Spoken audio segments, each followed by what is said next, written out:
feel comfortable in my skin.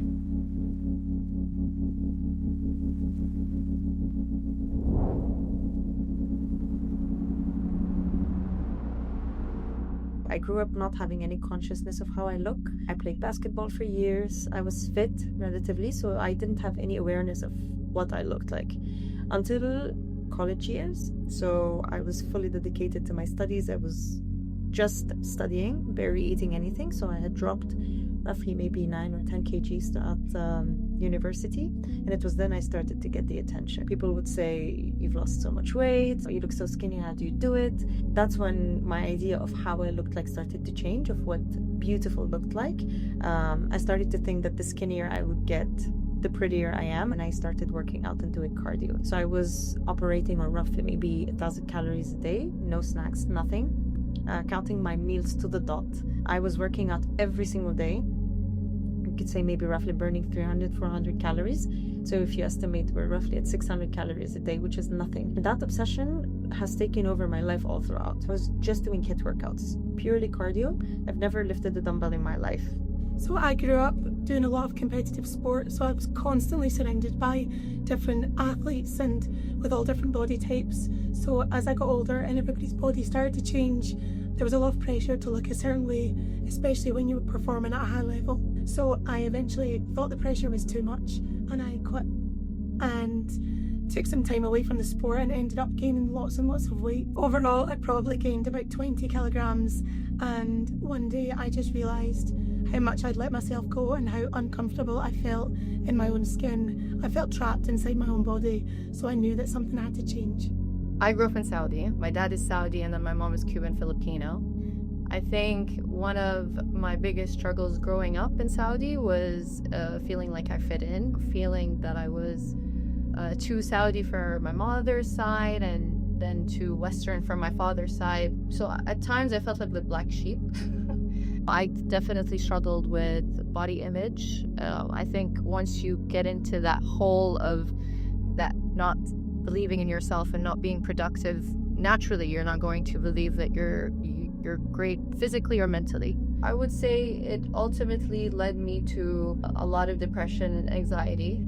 And being young, that's another thing that a lot of people look at and it's like, why? You haven't gone through so much for you to feel like this. And then that also makes you feel worse. But yes, why do I feel like this? So there is something wrong with me.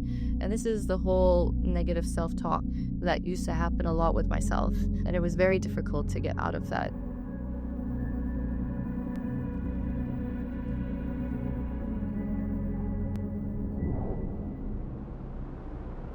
So I decided to take the leap and I booked in for my first cycle class, which was where it all changed for me as I finally found exercise and found something fun that worked for me.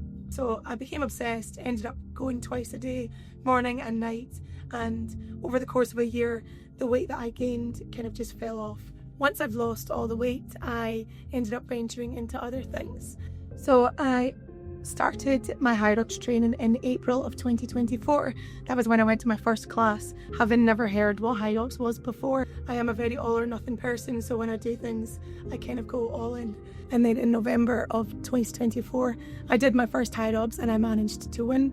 Initially, when I started losing weight, I became very obsessed with becoming the smallest version of myself. I realised that no matter what I do, I'm never going to be as small as some of the other girls that I was comparing myself to, as that's just not the way I'm built.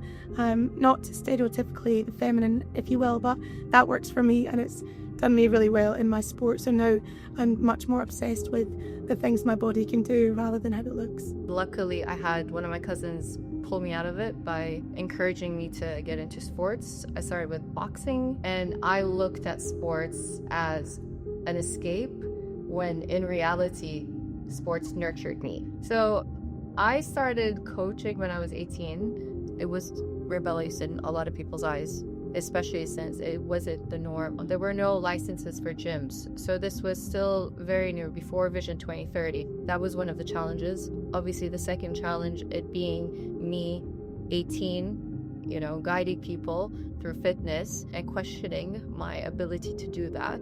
And obviously comes the aspect of that misconception of certain sports are manly. So when I had to change my job, I had to change my gym. The only access I had was to dumbbells. And that was when I realized that I couldn't lift beyond the 3 or 4 kg dumbbell, which is extremely, extremely low. And it was that realization that I was extremely weak, and then my transition shifted from skinny to strong. Now that I'm starting to look at how can I get stronger to be able to lift more weights, it also equates to me having to eat more. But then having to eat more means the number on the scale is going to go up.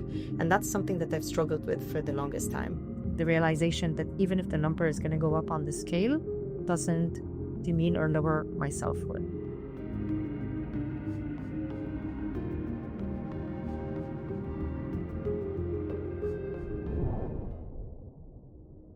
Najah today can truly look at what she's done and be proud of that. I've learned more than ever with each event that when my time comes, it is my time. And if it's not, then it's fine.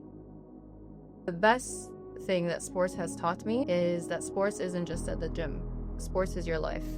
Sports is the way that you think. It's the way that you move.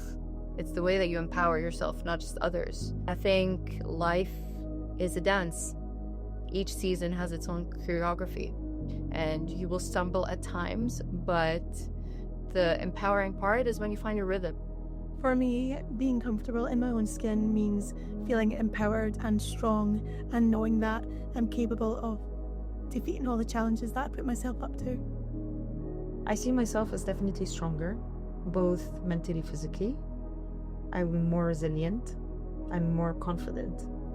I'm more comfortable in my skin. It means looking at myself and loving what I see. It's not seeking validation from anyone else. And looking at the parts of you didn't like before, which for me were my thighs. I've always looked at my thighs and found them to be something I didn't like, but now realizing that they've given me much more than I could ever ask for, right? I've pushed, I've trained hard, and my legs have given me back just as much. I'm stronger, and now I look at them as a part of me that's the strongest, actually, rather than the weakest part of me.